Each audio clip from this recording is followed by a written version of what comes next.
Hello and welcome to the Womxn Show. I'm Lenina Rassool and today we are speaking about gun violence. Now the reason we are having this conversation is because local organization Gun Free South Africa have registered their intent to launch a class action against the South African Police Service. The reason they are doing this is because they say that the proliferation of guns across the Cape Flats is a result of guns being stolen from SAPS and distributed to gangs. After the break, we are going to be speaking to Gun Free South Africa about the class action as well as community activists about the effect of gun violence on communities. But before that, we are going to hear from Lynn Phillips, who is the Cape Flats Safety Forum Secretary, about their thoughts on the class action.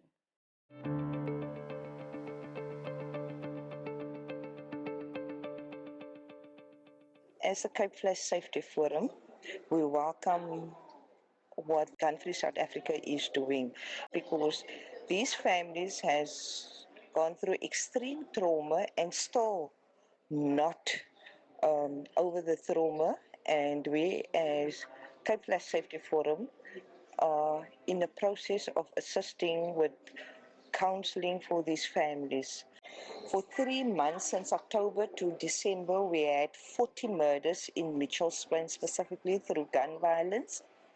In January 2023 alone, we had 20 murders via gun violence, and it has a traumatic effect on the society as a whole, and our children are not even safe in our communities because they are caught in the crossfire. We had minor children. The 1st of March, we had a 3-year-old that was shot through the head. We had in Hines Park a 10-year-old, which was also caught in the crossfire.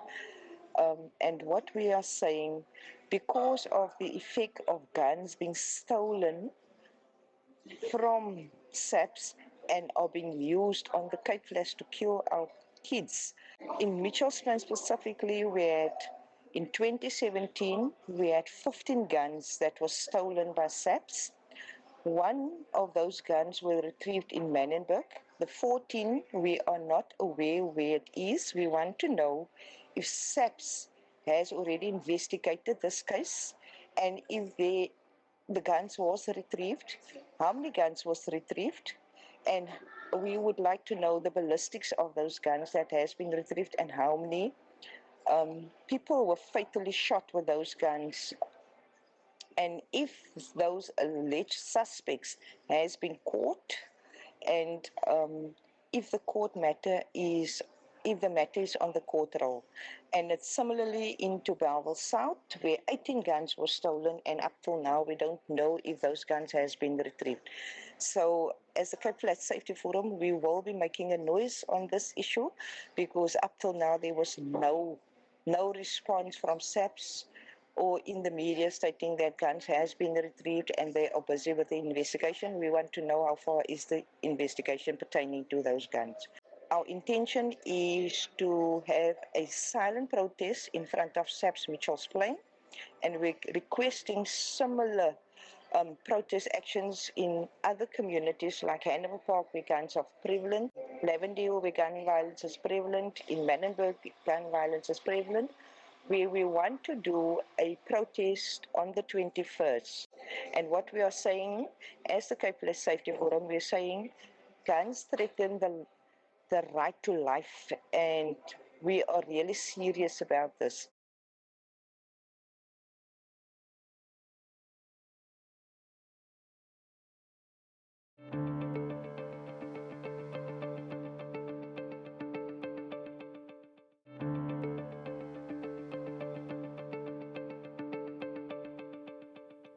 Welcome back. You're still watching The Womxn Show, and as we've heard before the break, we are speaking about gun violence. And so joining me in studio today is Adele Kirsten, who is the director of Gun Free South Africa. We also have Avril Andrews from Hanover Park, who runs a movement called Moms Move for Justice, and also Patsy Daniels from Manenberg, who also does extensive work in the area. Ladies, welcome, and thank you for joining us. So Adele, we're going to start with you. We have been speaking about a class action that has been launched by Gun Free South Africa, along with the victims of gun violence and the families of victims of gun violence. And so, and this class action, or there's an intent to launch a class action against the South African police services. And I wanted to just start with you to give us some context around what this is and what is happening. Hello, Lenina, and also hello to all your viewers. So the class action will be launched hopefully towards the end of April, early May. In terms of legal requirements, we are required to give notice to the Ministry of Police as well as the National Commissioner that we intend to bring a class action to the Western Cape High Court. And really, the action is to hold the ministry to account, really the state. So it's not against an individual minister, it's against the state. The ministry that's responsible for securing and managing weapons in this country is the police ministry. And we are bringing the class action to hold the ministry to account for its failure, its negligence to secure weapons that were under its control in a state armory ready for destruction. Prinsloo, the officer who was responsible for stealing almost 2,500, that's in his confession.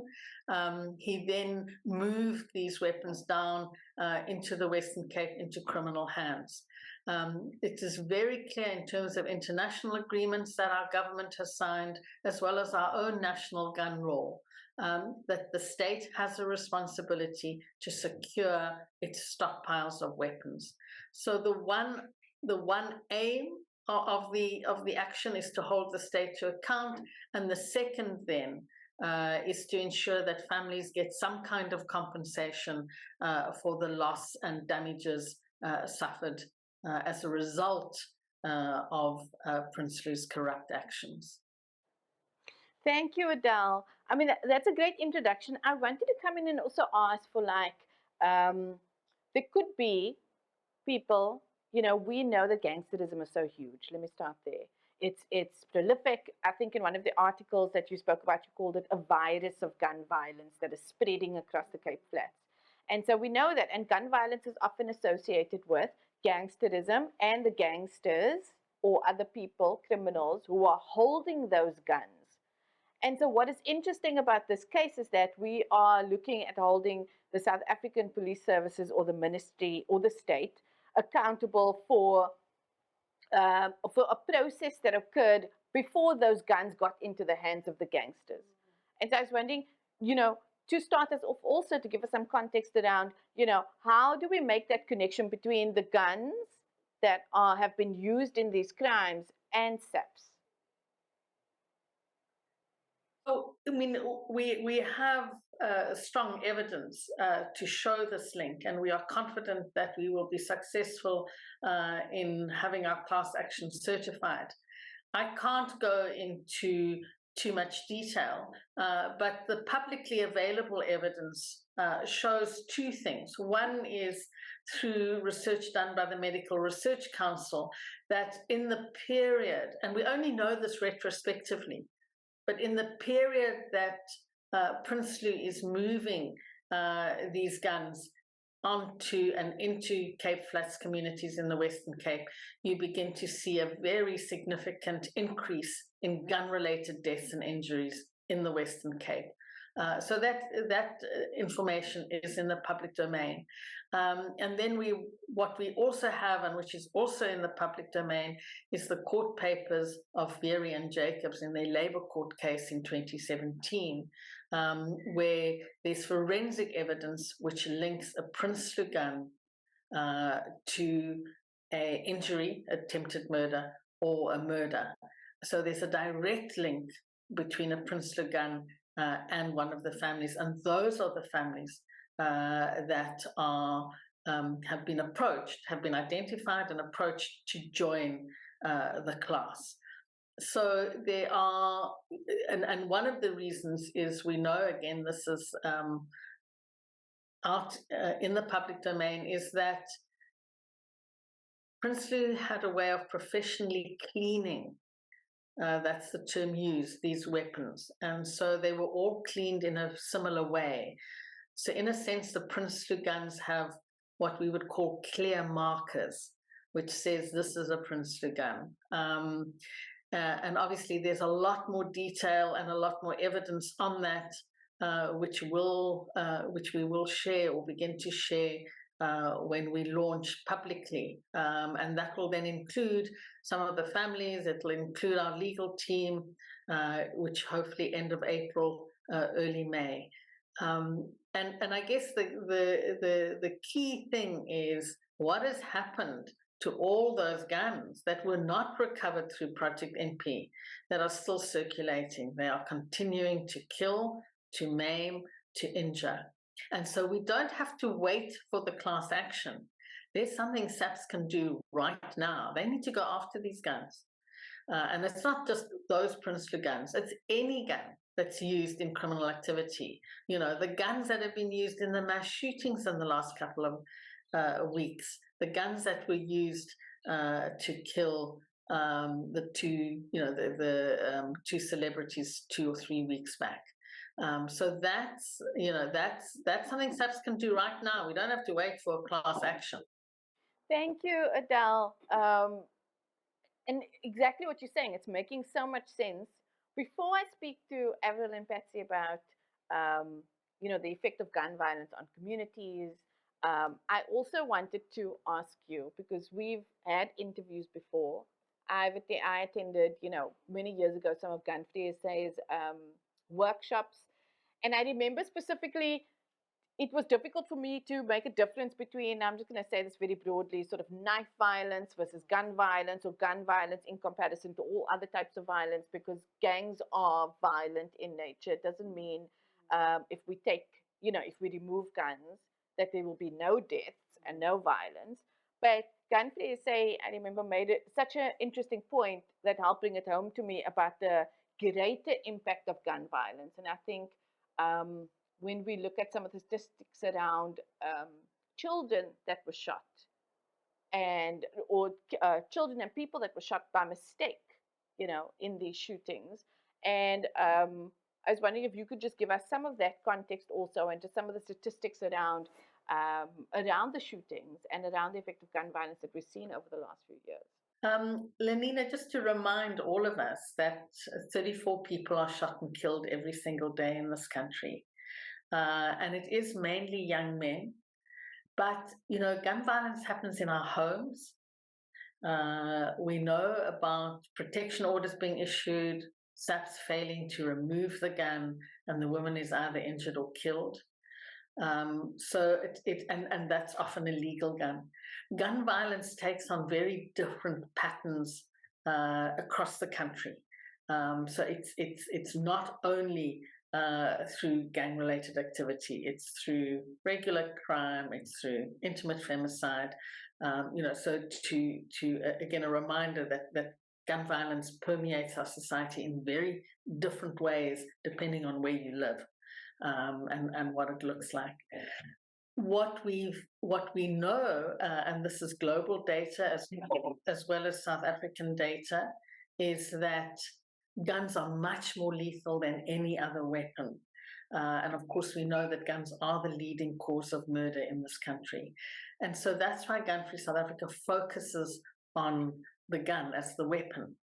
Because taking the gun out of the equation will significantly reduce our murders.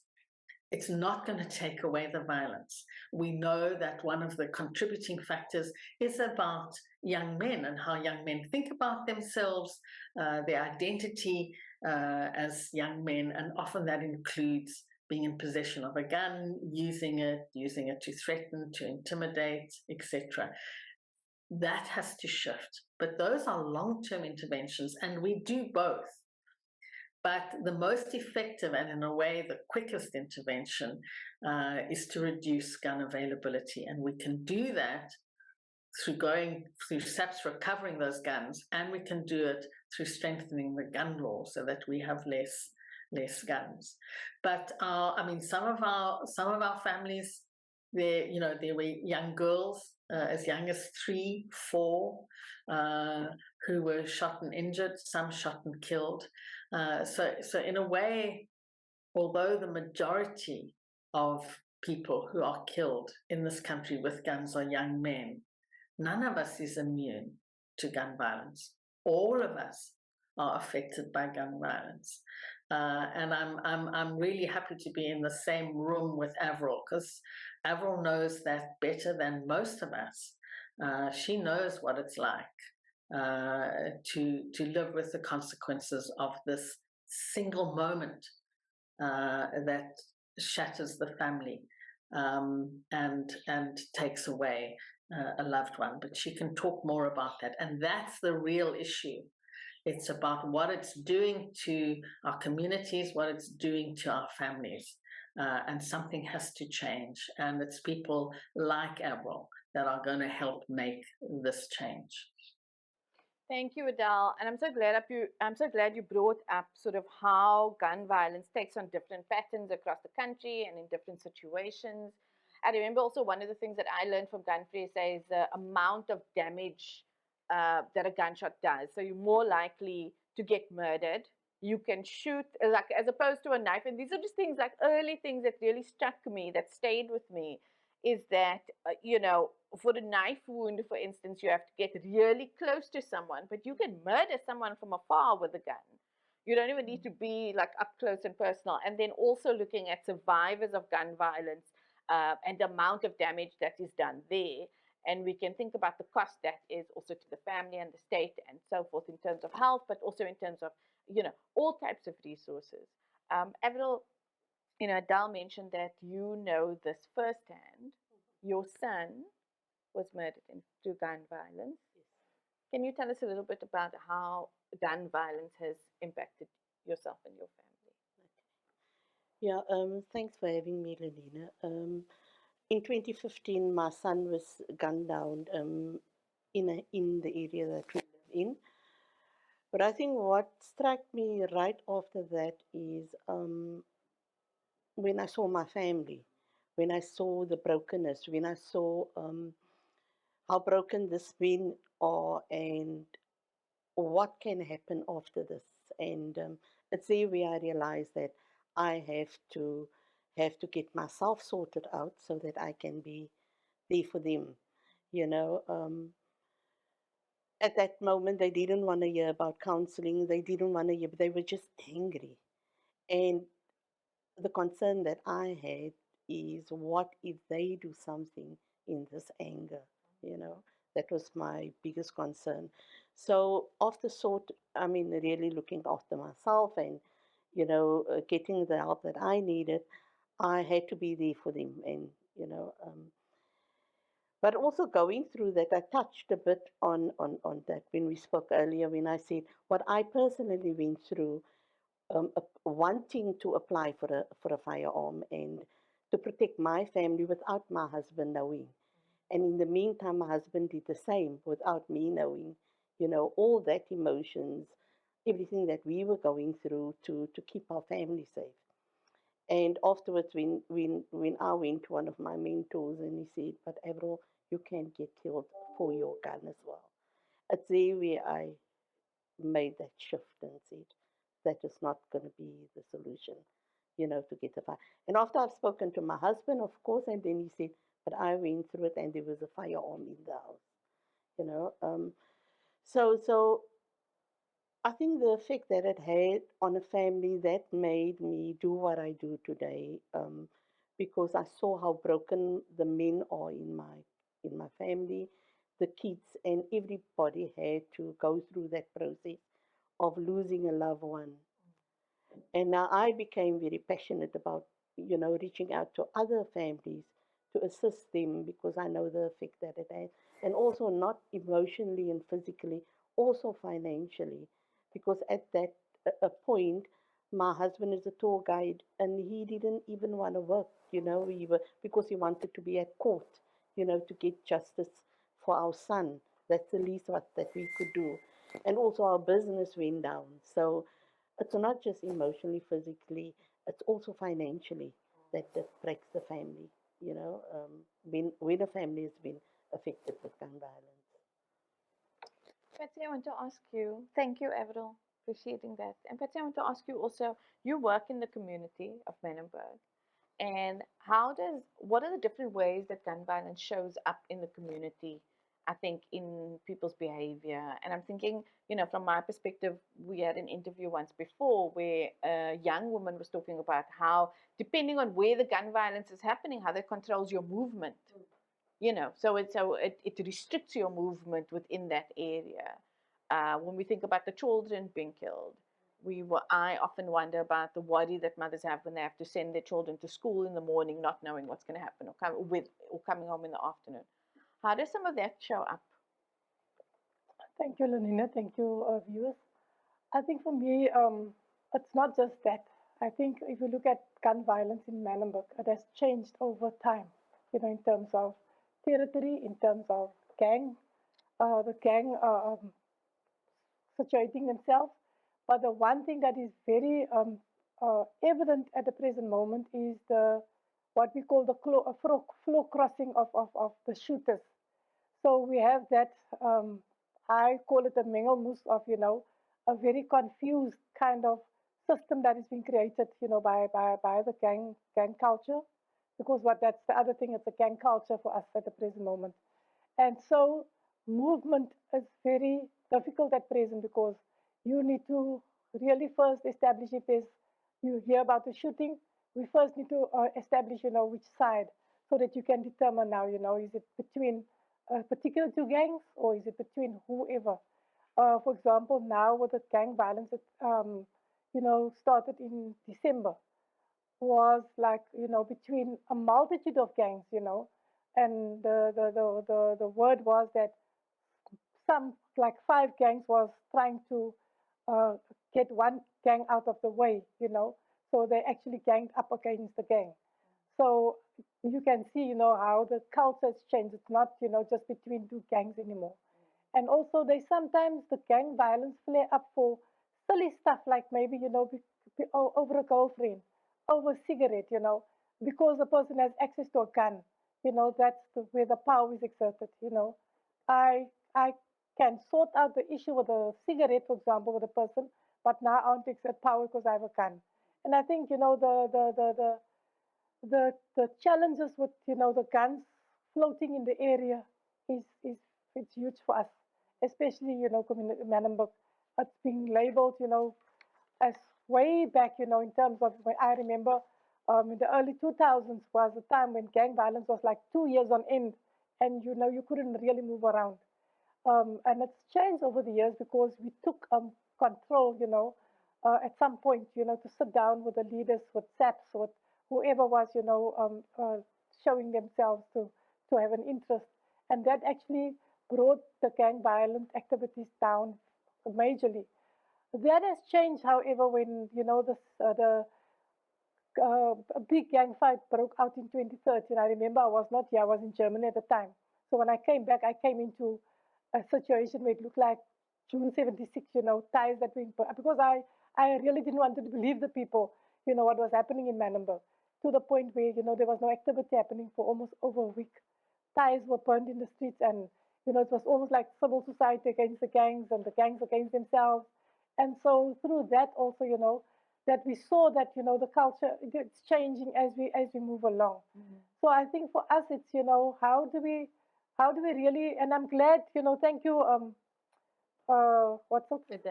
Adele, for your organization, for taking up, this challenge with the government, with the responsible parties.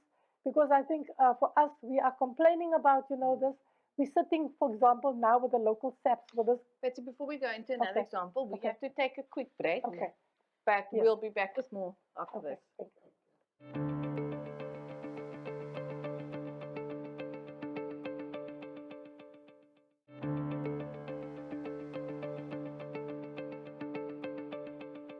Welcome back. You're still watching The Womxn Show, and we are speaking about gun violence. And we are having this show because the organization Gun Free South Africa, along with victims of gun violence and the families of victims of gun violence, have registered their intent with the South African Police Service and the South African Police Ministry to register a case action against SAPS because of the increase in gun violence as a result of guns that were stolen from SAPS and then distributed across the Cape Flats. And this resulted in a huge increase in gun violence and victims of gun violence.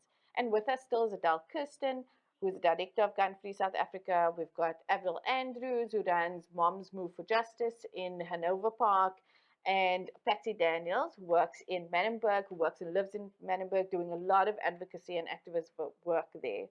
Adele, I want to come to you because Patsy said something really interesting. She said, you know, sometimes these gang wars that results in a lot of gang violence starts because of really petty things, like a girlfriend or a cigarette, and where something could be could be solved just by speaking about it. We now have someone with a gun that's taking it to the next level. And you use the term, there's power concentrated in guns. And so, Adele, you've been engaging with this topic for such a long time. You mentioned before the break also that gang violence shows up in different ways across the country and in different situations. And now with the class action, you are dealing also directly with families that have been affected by it.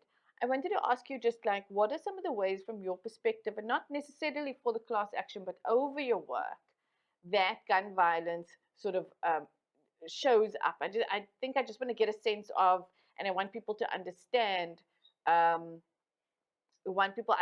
how this gun violence affects people, on the family level, on the community level, and how that comes through to your organization.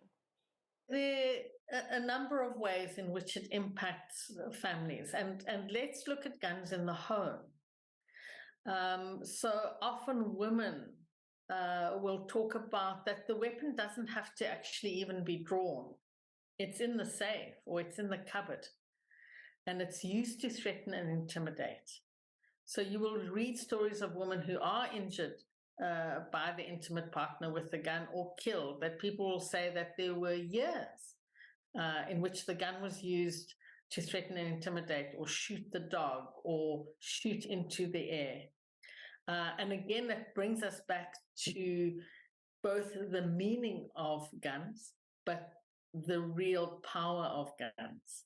And so it's that sort of almost lethal combination that enables the people who have guns to be seen as superior and to be in control.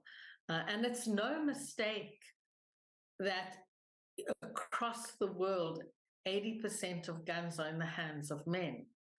And so this is a reminder about the patriarchal nature of our society here in South Africa and elsewhere in the world. Is that it's men who are drawn to guns, it's men who use guns against each other, actually, primarily. So that's just the presence of a gun. Often you will also hear men talk about why they chose to hand their gun in during an amnesty.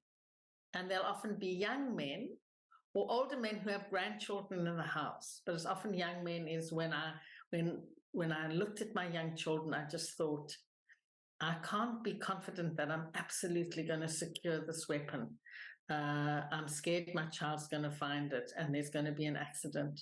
So that awareness, even at the same time that you're getting the gun because you think it's an effective means of self-defense, and yet you also know that it poses this enormous threat in your household.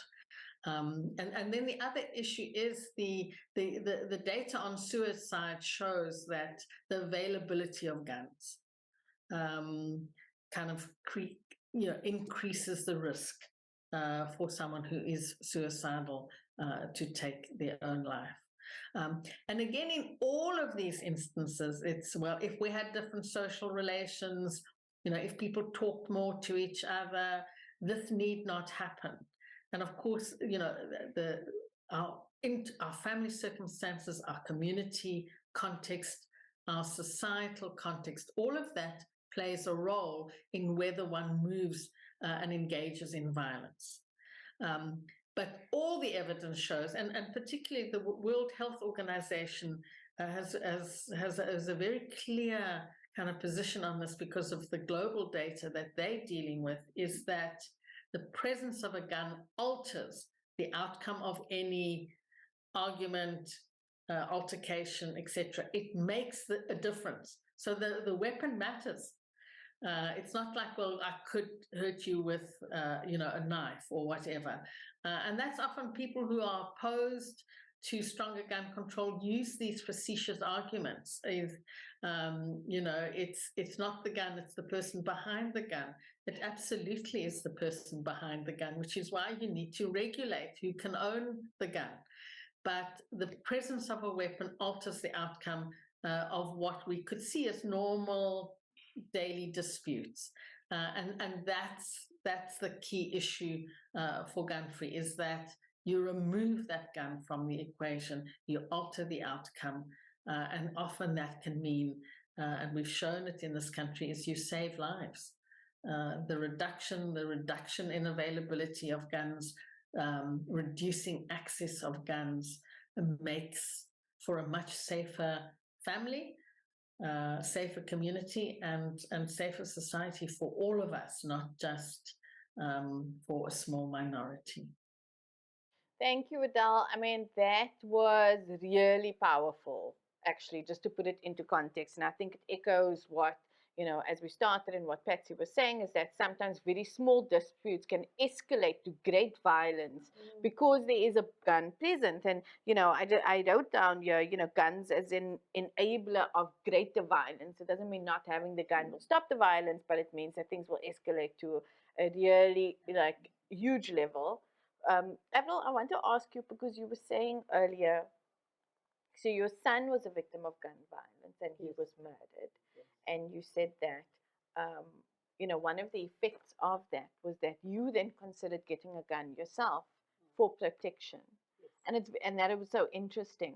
But I wanted to ask, had you thought about guns? What was your context around guns before your son was shot?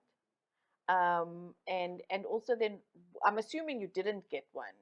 Yes. So I wanted to just what changed your mind? Yeah, I think after I inquired and I had two people that I was speaking to that time, with the mentor telling me, and I think highlighting how people are killed and how police officers are killed for their firearms. And I knew that wasn't a route to take. But I think the main aim at that time, because there was differences between my husband and me, where I wanted to move, and he said, "No, we're not running, we're not moving." So that was thoughts that crossed my mind. So shouldn't I, just have a firearm for protection? But you also asked how was my thoughts of guns before that.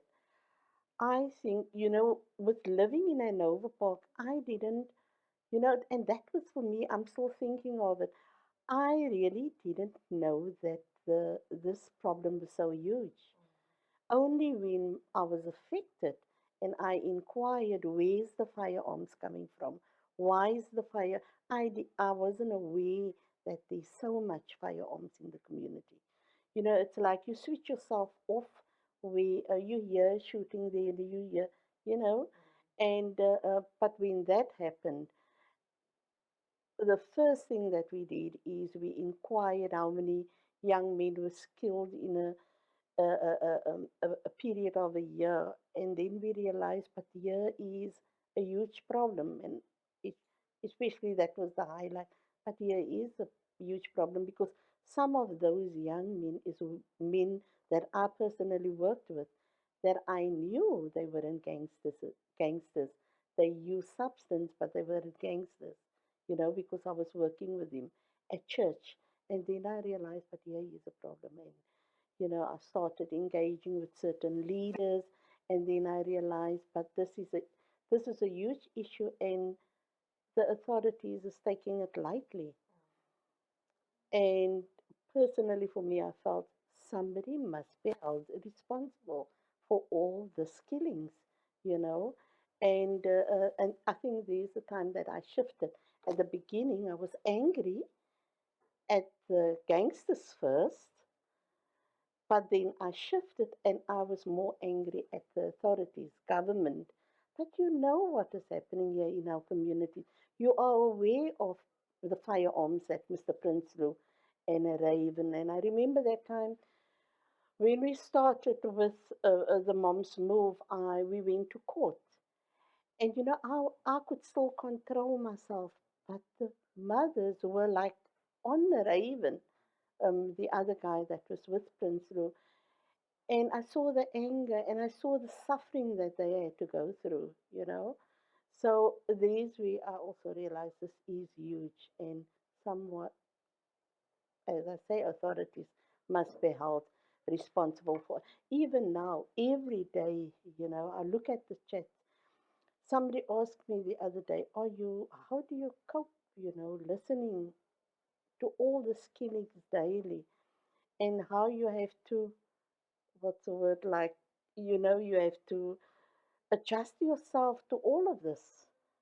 And it's not in the other community, it's here on your doorstep where it's happening. Mothers that I worked with because of the older son, and now the younger son also get killed.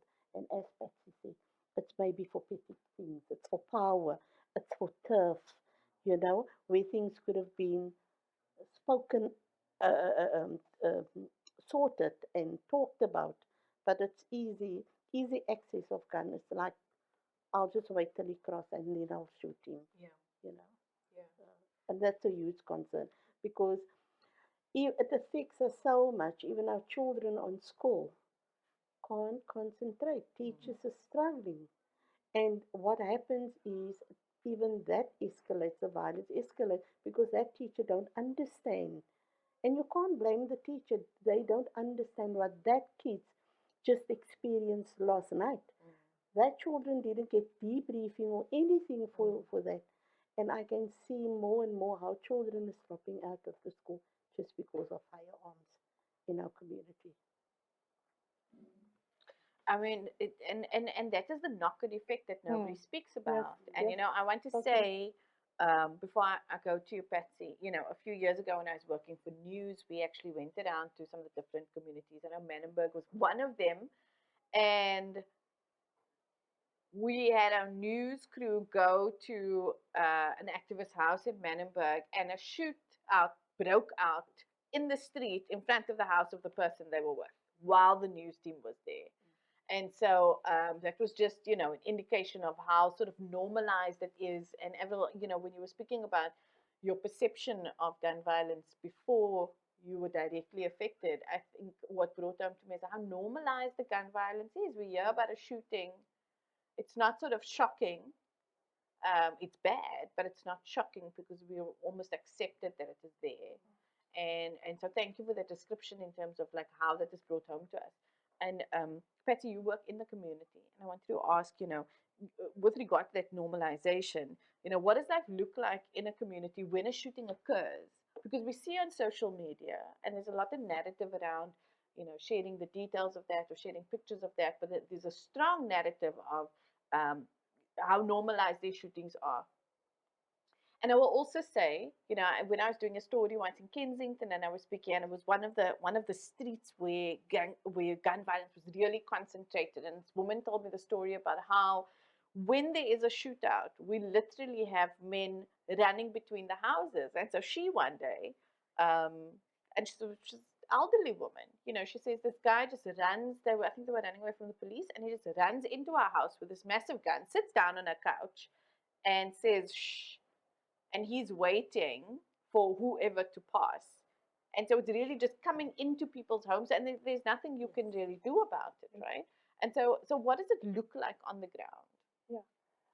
For us in Manenberg, it's really what you're describing there, you know, when it's shootouts and the shooting with each other. I think for the children, it's become really normal because like the shooting happens and, you know, they just like duck for a few minutes and they're up again. They're actually running towards the guns instead of coming away from it. So that's how normalized it is. You know, that even like 5 minutes, you know, they're shooting. After 5 minutes, the taxi's driving again. So as if nothing has happened. Somebody's body is still laying there lifeless, and we're going on as It's just waiting for the morgue van to come and pick up the body. So that's how normal that's become for us. That you just have to turn the other eye and other way and look as if nothing has happened. And so that's why I refer to the 2013 gang violence, when we started the peace march, only to find out that the leaders of the gangs doesn't live in the area anymore. So it was difficult now to trace the guns to a particular person, because now they stood out of the water. But like, we don't know where I don't know where the guns come from, and so for us that was now challenging, from that time until now.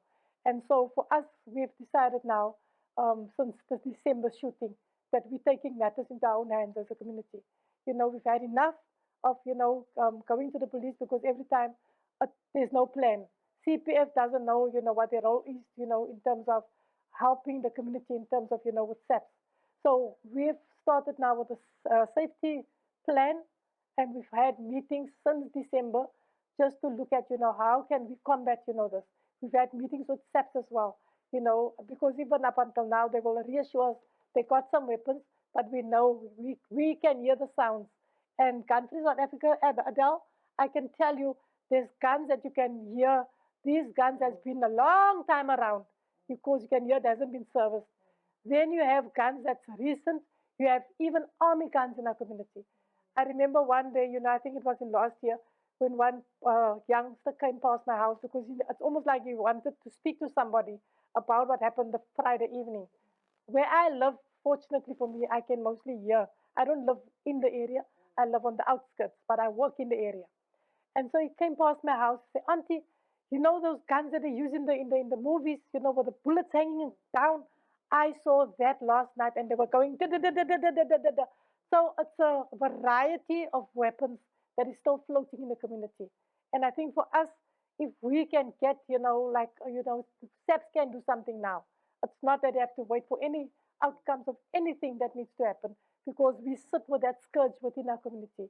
And like I said, unfortunately, we know the guns is not being kept in the community, but when there's anything flaring up, it's in the community, like in the speed of light.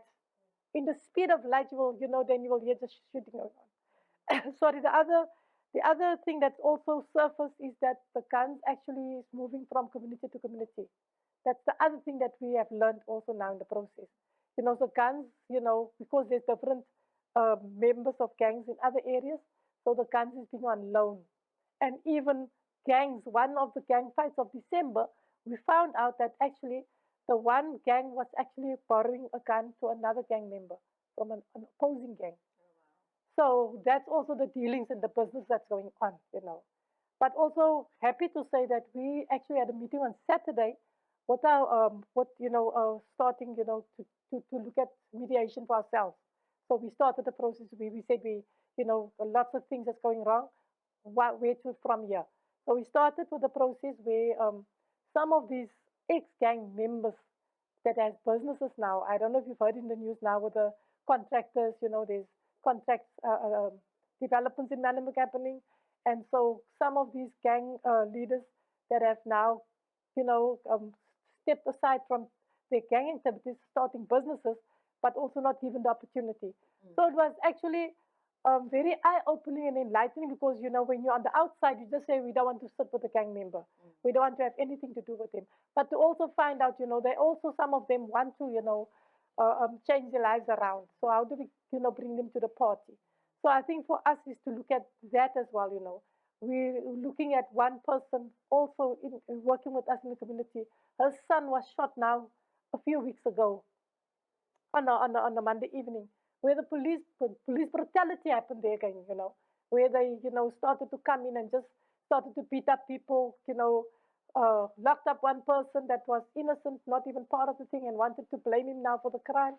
And it's like a mengamus, they just coming to distract instead of, coming to keep us safe, because we actually are feeling also very unsafe where SAPS is concerned. And I think, Patsy, you raise such an important point, and one of just in terms of how deeply guns are also associated with gangs, Yes. and how that is associated with, the intersections of race and class and other Yes. things, which I think we need to have a conversation about, because Avril, one of the things I'll never forget from the first time you came on was that in the immediate aftermath of your son's shooting and the police officer coming into your house, and his first question to you was, is your son a gangster? Is your son a gangster? The assumption was that he is a gangster. And so, you also raised earlier about knowing some of the kids that were shot, the young men that were shot, and that were not involved in gangs, and that this was a known thing. But ladies, we need to take another short break. We'll be back with more after this.